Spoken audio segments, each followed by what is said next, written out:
What's up, everybody, and welcome back to another episode of Let's Talk Jets Radio, the fan series. This is all about the fans talking about their favorite team, the past, the present, the future, what they think about Adam Gase, Joe Douglas, Jamal Adams, Sam Darnold, everything else. If you want to be on this is very, very simple. Just contact us. Direct message us at Talk Jets Radio on Instagram and Twitter. I'm Tyson Roush, TRoush21 on Twitter. We'll get you on. We'll talk some football and have a good time. So we're going to bring on Gary Fetter. What's up, man? How you doing? Hey, how you doing, Tyson? What's going on? Well, first of all, thank you for your patience, man. I've been trying to get you on for about a week now, so I completely apologize. No worries. Hey, we got a long off season, obviously, and, a lot of time to talk about the Jets before the season starts. Yes, sir. So let's start from the beginning, man. What made you a fan of the New York Jets? I was pretty much born into it. My actual birthday is the Tuesday before the Mud Bowl. So I was born, I watched my first Jet game apparently in the hospital at about 5 days old, and my dad came and picked me up after the Jets lost that game 14-0, or at least I found out about that later on, and I've been pretty much a tortured Jet fan ever since, but I love it. So, it's been pretty much a lifelong passion of mine, and, it's something that is really part of me every day. So what are some of your favorite memories from this team? Wow. Too many. Well, I would say I really started getting into the team probably around the Parcells years, maybe a little bit before. So I do remember, I would say some of the Kotite years, probably, I probably wouldn't like to remember any of it, of course. Yeah, be glad you don't. Yeah, exactly. Yeah, exactly. I know bits and pieces. I do know a lot about before my time, but obviously as far as conscious memories and whatnot, I would say probably around then. So, my first heartbreak, I would say, would be the first year of Parcells when they missed the playoffs on the last day against Detroit. But really going from there forward, it's been pretty much locked and loaded, week to week, off season, everything, you name it. So, it's really been kind of a wild roller coaster ride. I mean, I remember 98 obviously being a great year. 99 was heartbreak. And then obviously getting into the Herm years. And then kind of carrying forward through Mangini and Rex, and then Bowles and now Adam Gase. So who would you consider some of your favorite players over the years? My first favorite player I would say would be Corbett. I really just kind of connected with him. Obviously, being an undrafted guy and coming in and really being the first slot receiver, Mr. Third Down and everything like that. He just was always kind of clutch.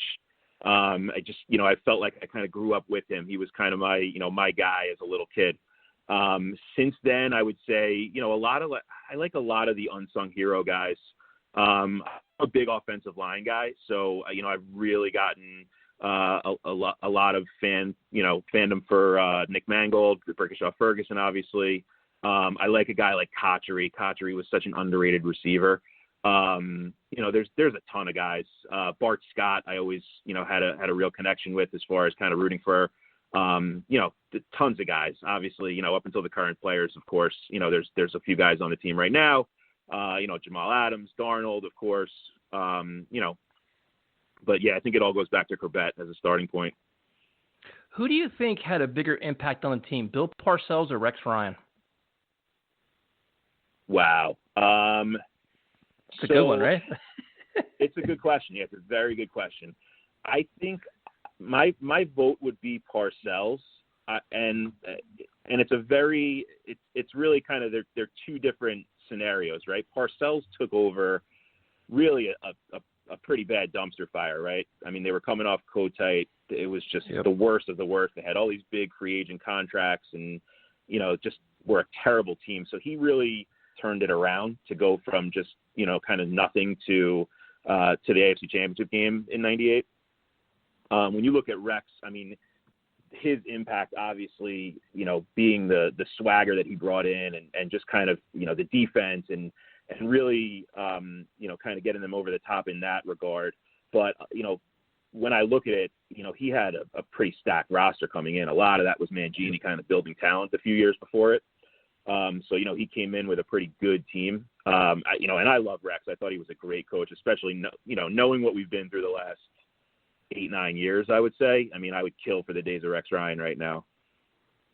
So, and as a Wayne Corbett fan, the Wayne Corbett Keyshawn Johnson argument, you're all about Corbett being better wide receiver? Different. I mean, Corbett's a feel-good story. I'm trying to bait you here, man. He's clearly a more talented receiver, right? When you just look at the measurables, so it's different. I mean, I like them both. I mean, Keyshawn was very good when he was here. Corbett was kind of my guy, though. You know what I mean? Everybody kind of has their guy, and I always kind of pulled for him. I mean, you're on my team. I want you to score a touchdown.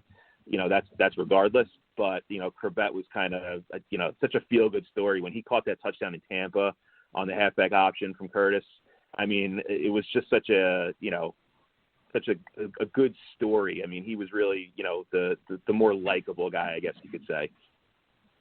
Yeah, no doubt at all. I mean, he was like the hometown kid from Garfield and everything else, and he was very easy guy to root for, hardworking.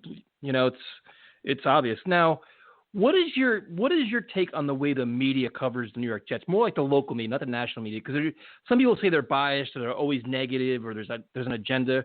What is your take on that? The local media. So, in other words, the Jets beat, right? Samini, Manish, all those guys. Yep. Sometimes I think it's a little overkill. I like as much news as I can get. I do think there's a bias to kind of, blow up any story that's a little bit of circus-like. And now, granted, we've had our fair share of circus-like stories.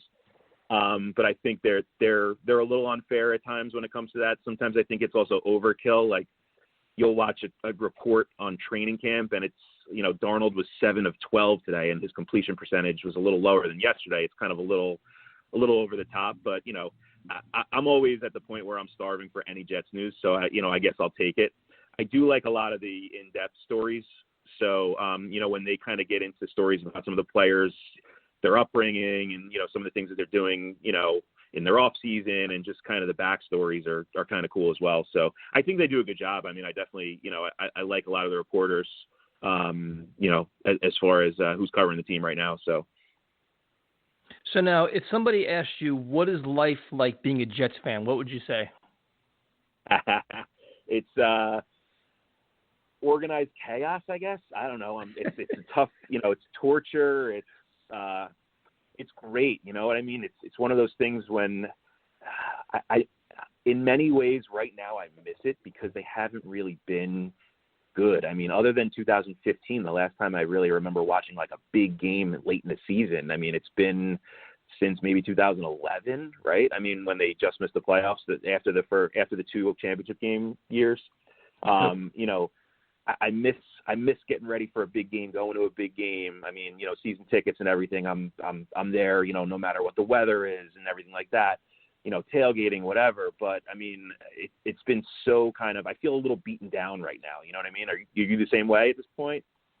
Yeah, to be honest with you, man, last year really broke me. Last year was the first year where I started to give up, where I was like, man, like I've been through it all. I've been a fan a long time. Like same thing, season tickets, went to Hofstra. Yeah. I mean, I've been to all of it, and it's like to watch them be that bad. And to me, I kind of felt like when they played Luke Falk, they quit. They basically quit those games. They didn't try to win. They justified losing. They embraced losing, and it broke me. Like I can't take anymore. Like you get disgusted, like you said, and defeated. And then they came back and they kind of, represent themselves better by, they finished strong. They played better football and Sam Darnold did some good things. But it's like, we're tired, man. And like, we're going into this season now where it's like, we expect so much more because we're so tired of like not being competitive, being out of it in October. You know what I mean? It's like, it's exhausting sometimes. It's been rough. I mean, the way that I was thinking about it earlier today a little bit, and I kind of said to myself, I have 2 little kids right now. They're 7 and 4. And, so they watch the games at home with me when it's a road game. I mean, home game I'm going. I go to games with my dad. So when I'm home and I watch a game with them, I want them to watch with me. But like they're not into it because they watch me watch, and they lose every week when especially road games, right? I mean, they haven't been good. So most of the time you lose when you're on the road, when you're not a good team.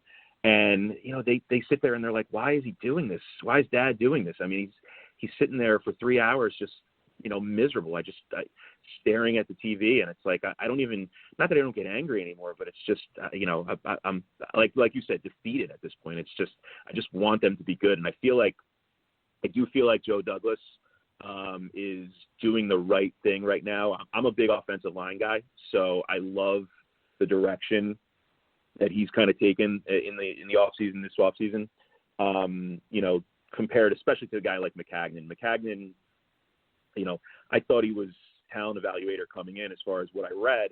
And then, just to have that many years in a row where he just didn't address that position. And it's like, you're just setting everybody else up for failure on the offense.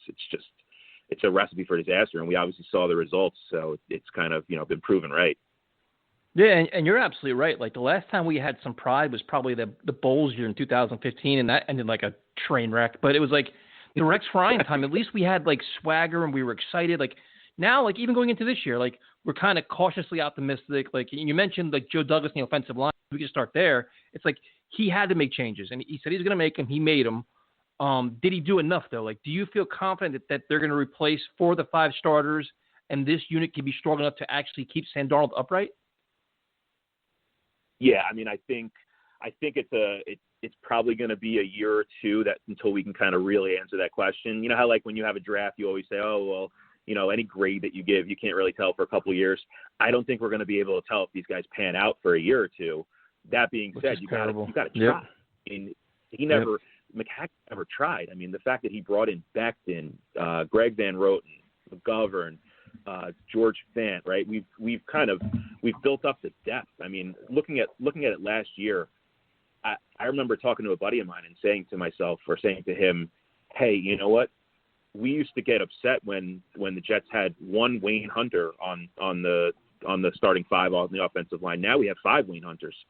Yeah, but the only question I have though, and listen, I agree with you. Last year was probably the worst line play I've seen in 20 years. I've never seen nothing as bad as last year. But the question I have is, how much is that on the players? How much of that is on coaching and communication? Because let's be honest, man, there were times where I'm like, they didn't even know the line calls.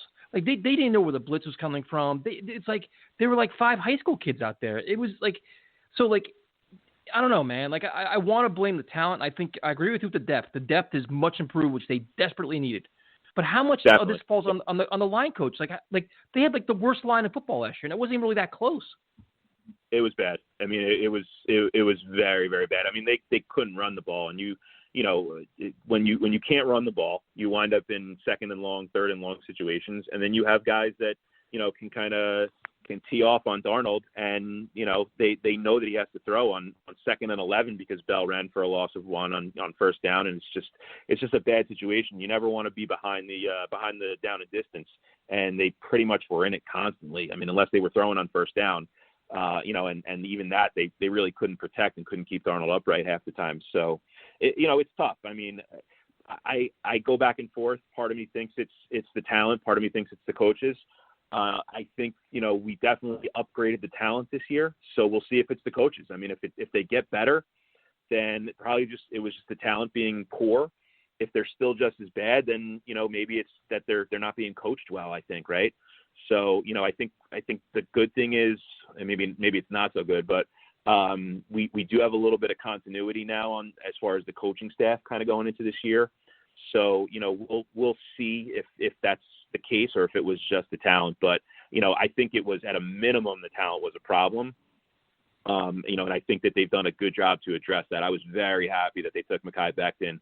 On top of the fact that I think just now knowing him on Twitter and whatnot, he's a awesome, likable guy as far as personality, and he's really been engaged with the fan base at this point. Well, so is Jamal Adams too, and the fans turned on him.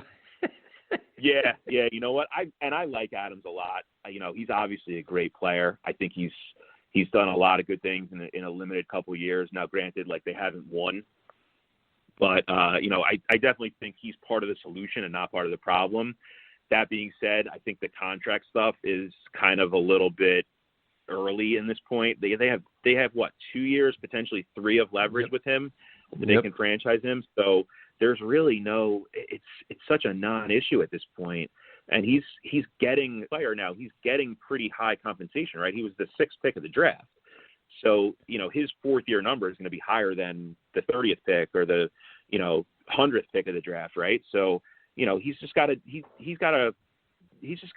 stop and play. And, he knows he's going to get a contract. I mean, that's for sure. I mean, he's obviously a very good player, whether he winds up signing here long-term or down the road. But I think Joe Douglas is playing this perfectly, in terms of, hey, you know what? Somebody wants to call me and make me an offer. Who am I not to listen? You know, I gotta hear if somebody wants to blow me away, then I'll think about it, obviously. But, you know, I think from his standpoint, it's a very good problem to have. I mean, how many times in the last few years have the Jets made a draft pick and really wanted to keep that guy long term, right? I mean, I would have loved to have had this problem with a guy like Quentin Coples, but he stunk. So, you know, you have plenty of guys that strike out. Or Leonard Williams. Yeah, I mean, look, that trade was awesome. I mean, you know, Brilliant. Douglas, I love the fact that the biggest thing that I took away from the draft was he gets it. I mean, everybody would have been thrilled with them taking Mims at, 48 when the Jets were picking in the second round. He turned that into an extra pick or two, still got the same guy at 59. I mean, and that's really how you build the depth as far as kind of, you know, in a year, 2 years, 3 years, you'll start to see that talent kind of build over time. You know, it just feels to me like this guy kind of understands. He came from, obviously, he, you know, had an upbringing in Philly. He obviously was in Baltimore under Ozzie Newsome. So he kind of comes from that pedigree where I think he knows what he's doing. Whether he makes the right picks or not, I think he's not going to strike out in terms of, you know, giving up value.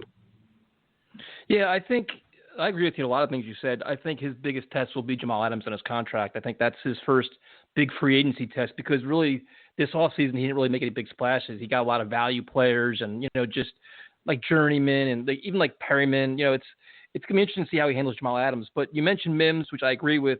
But what are your thoughts on the wide receiver group as a whole? Are you okay with Robbie Anderson leaving, Perryman replacing him? Do we have enough talent there?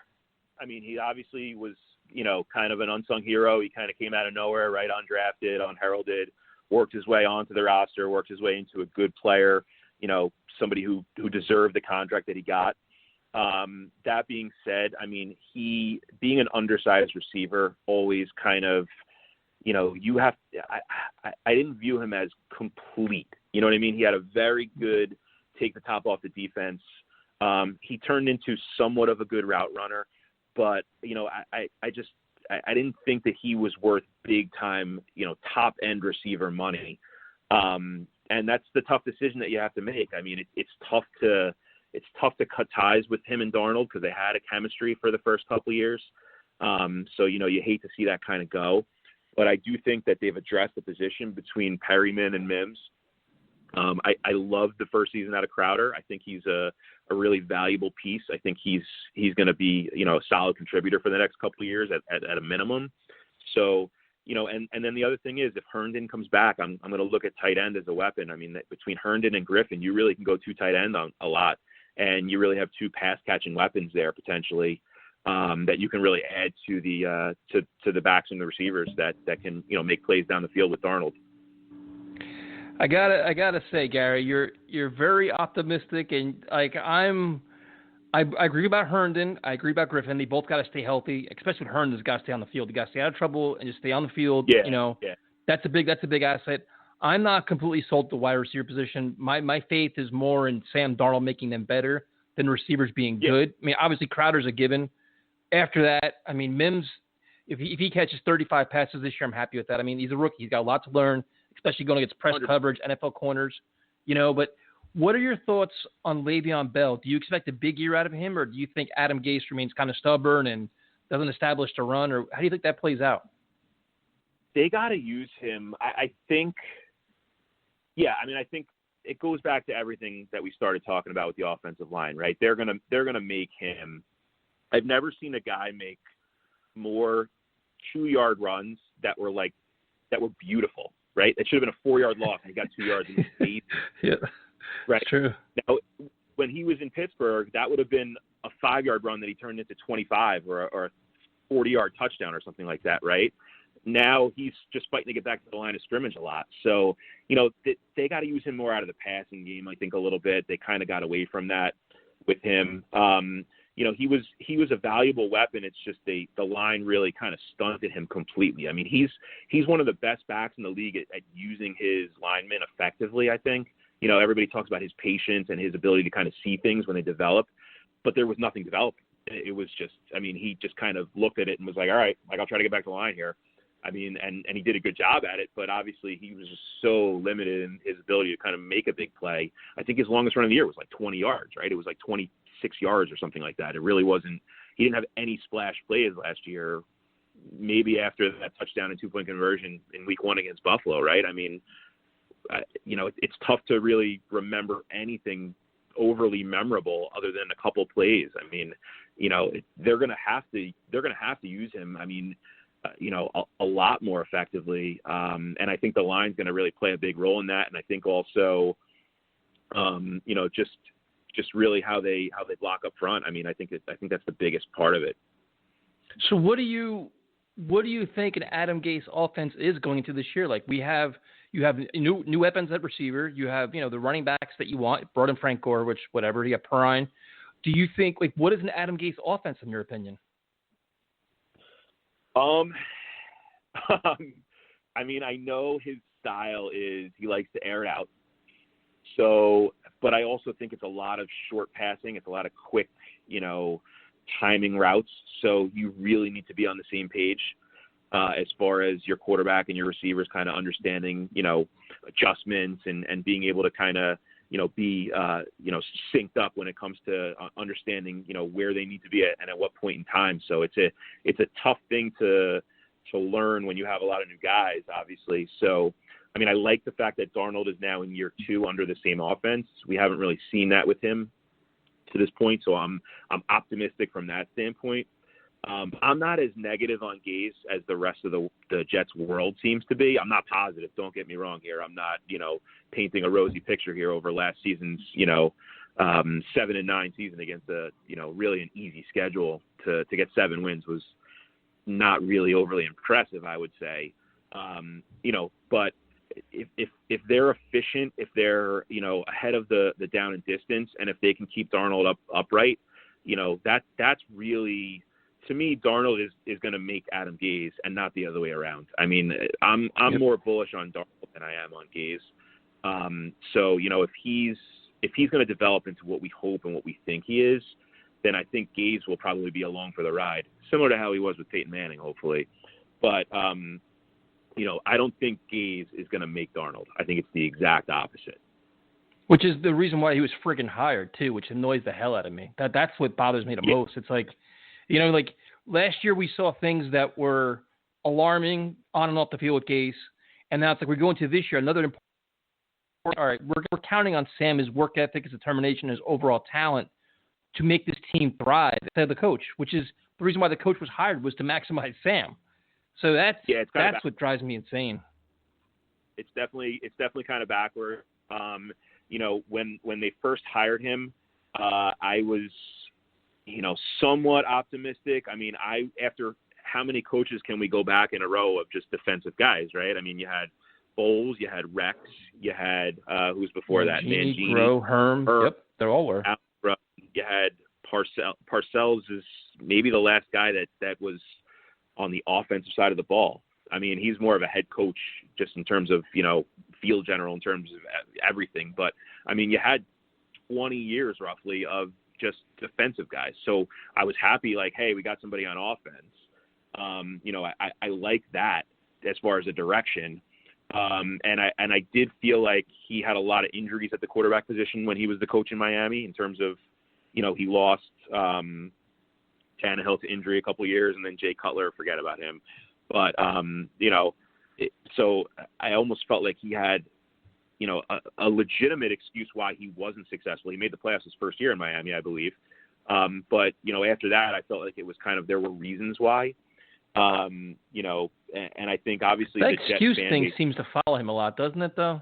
Exactly. Yeah, exactly. It's not going to fly anymore. I mean, it's kind of, last year, I mean, we can look at mono, we can, look at a couple of other reasons why, hey, things weren't great out of the, the start of the season.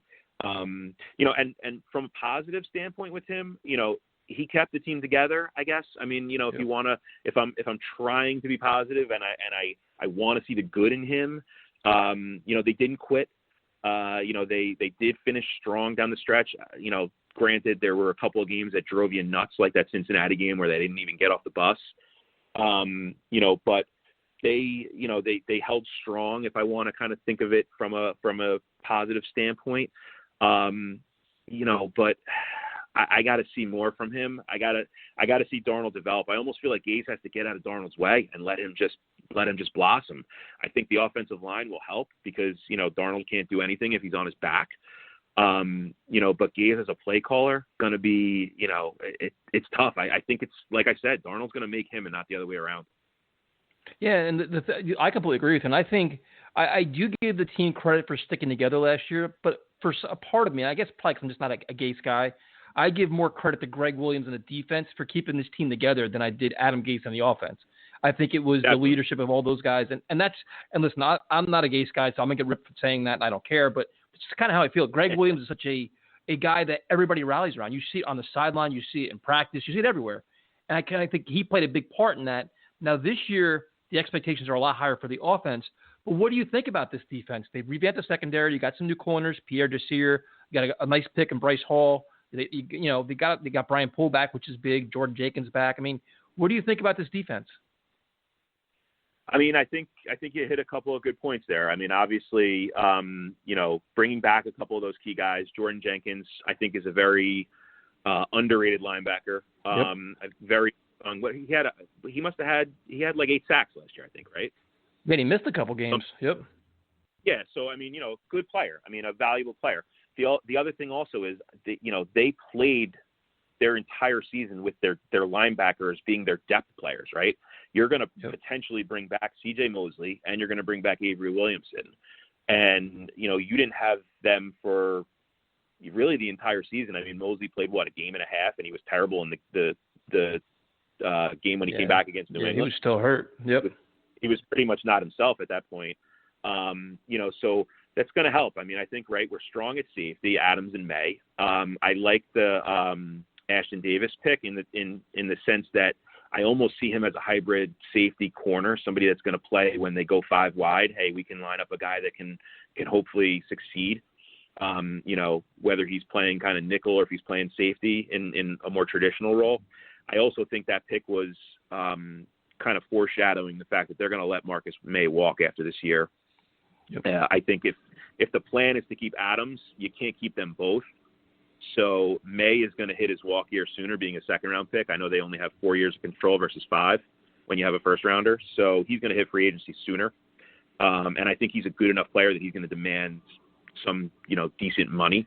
So I think if Ashton Davis is a decent player, May could be the guy that sort of is let go in terms of being able to walk after this year.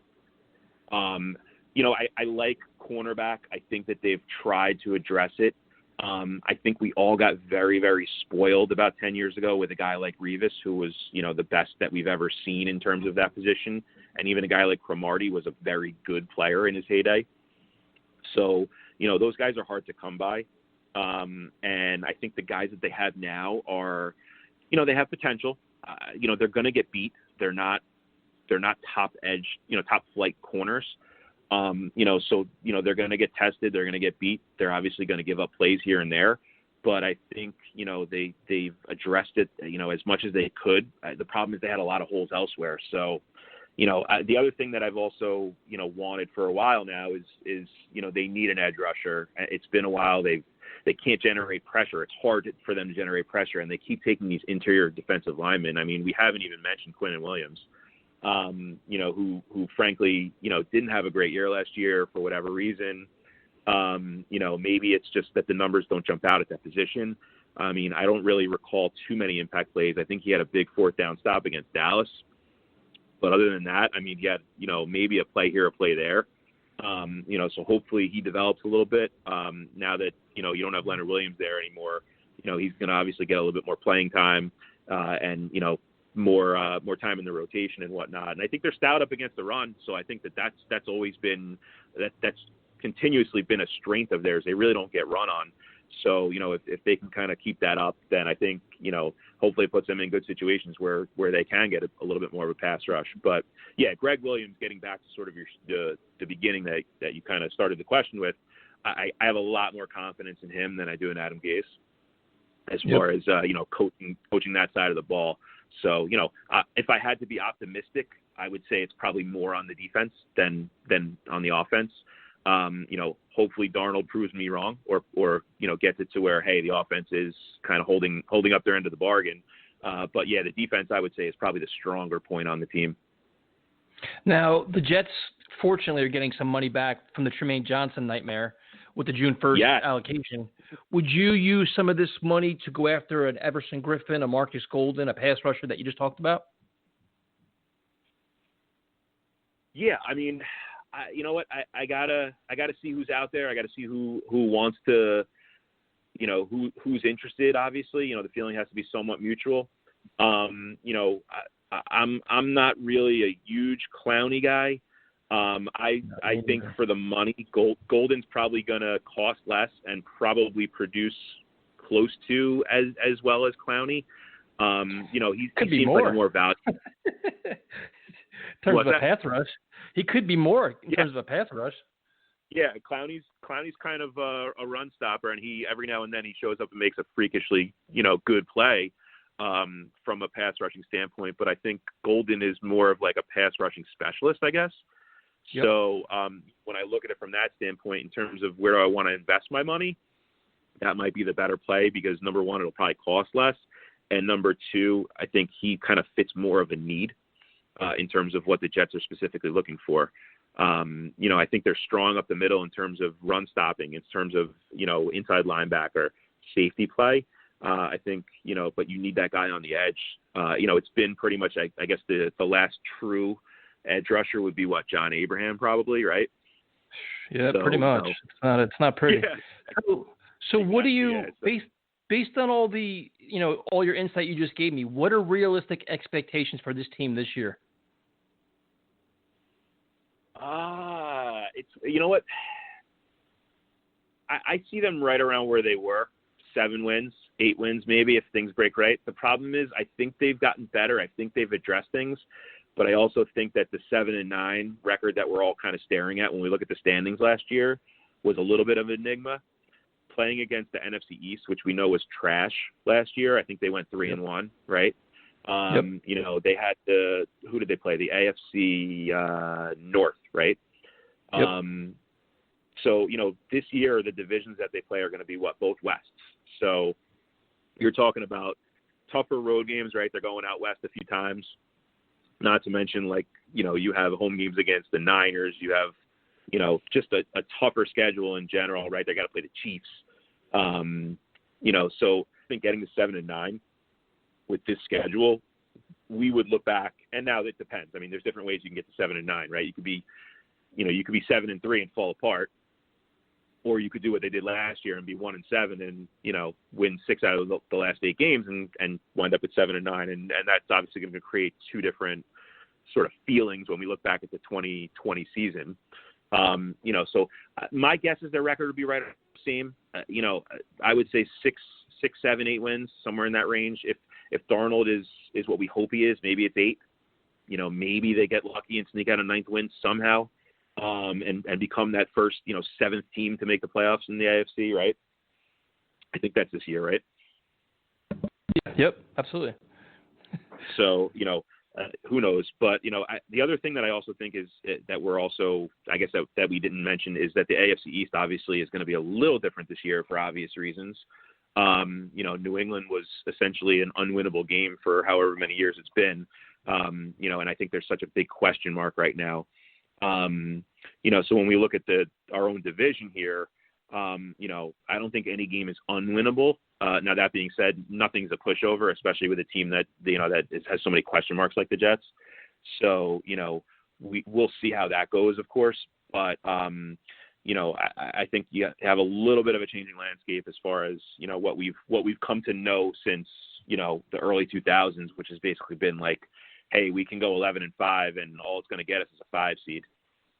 Yeah, no, I completely agree. I think there's definitely some opportunities, but there's also, to me, my biggest concern is the offense when you're changing potentially 4 to 5 linemen. That's never an easy thing to do, especially in the conditions we're in now where we're not sure what is going to happen with training camp and OTAs and everything else. That's a lot of change that you got to kind of count on your coaching staff to get this team on the right step immediately. Like you can't start up, 0-2, 0-3, 0-4 because it spirals out of control like we've seen. It's fascinating, man. This is like I have the same expectations you do. Like I'm thinking 7-8 wins. Could be 6, but they could play a lot better. I'm just real curious to see how Adam Gase runs this offense, how well Sam plays, how fast they all get acclimated with so much change, and see what happens. Like I don't really have a true feel. Like I don't have that. We're going to contend for the AFC East feel. I think Buffalo is can be a real tough team. I think Miami's going to be much improved, and the Patriots you can't count them out because we're not sure who the quarterback is yet. They could still make a run for Cam Newton or whoever else. Who knows? And until you never know with Belichick, man. You just never know with him. Yeah, we know who the coach is, and we know that he's not going to cost them any games. He'll probably win a few games just from his own smarts and his own ability to outcoach the other guy. So, I mean, he's not going to be a pushover all of a sudden. Now that being said, he's not going to win 14 games this year, I would think. But can they win 10, 11 games in a division, in a tough division? I mean, I don't see why not at this point. I mean, they're not a bad team per se. I mean, we don't know that the changes that they've made. So, there still could be, a good team up there despite not having Tom Brady up there. But thank God he's out of there. It's been pretty much my entire adult life that I've watched him dominate. I'm ready for, somebody else to take over in the AFC East. Hopefully it's the Jets eventually, but it's obviously been way too overdue that he leaves New England and heads somewhere else, either retirement or Tampa. Yeah, no, it's gonna be a fascinating year on so many different levels for the Jets, for the AFC East. It's gonna be really, really interesting. So Gary, before I let you go, man, what is the best way for everybody to follow you and talk Jets football with you? I mean, you could definitely follow me on Twitter. So my Twitter handle is at GFetter1. My Twitter handle. I'm also on Facebook. So mostly Twitter as far as Jets talk. I like doing that. Most of my tweets, if you look at it, are pretty much related to the Jets. It's pretty much the top subject on my Twitter feed. No matter what point of the year, whether it's the draft, the off season, during the year. However you see it. So I'm on there all the time, I would say. But that's kind of the best way to reach me, I would say. Awesome. Well, thank you again for your time, man. I'm sorry for all the delays and scheduling changes. So I apologize for that, but thank you for your time, man. I had a blast. We got to do this again soon. Yeah, absolutely, man. I appreciate it. I love listening to your podcast and the fan series stuff. It's definitely awesome. Definitely let me know as far as going to games. Would love to meet up as far as a tailgate or something like that, and we'll see you out there hopefully this year. Absolutely, man. Thank you. Have a great night. Appreciate it. You too. Yeah, appreciate it. All right, have a good one. You too. All right, that was Gary. That was a phenomenal interview. I had a good time with that. So if you want to be on this, all you got to do at Talk Jets Radio, send us a message, Instagram and Twitter. I'm Tyson Roush, TRoush21, and we'll talk to you next time.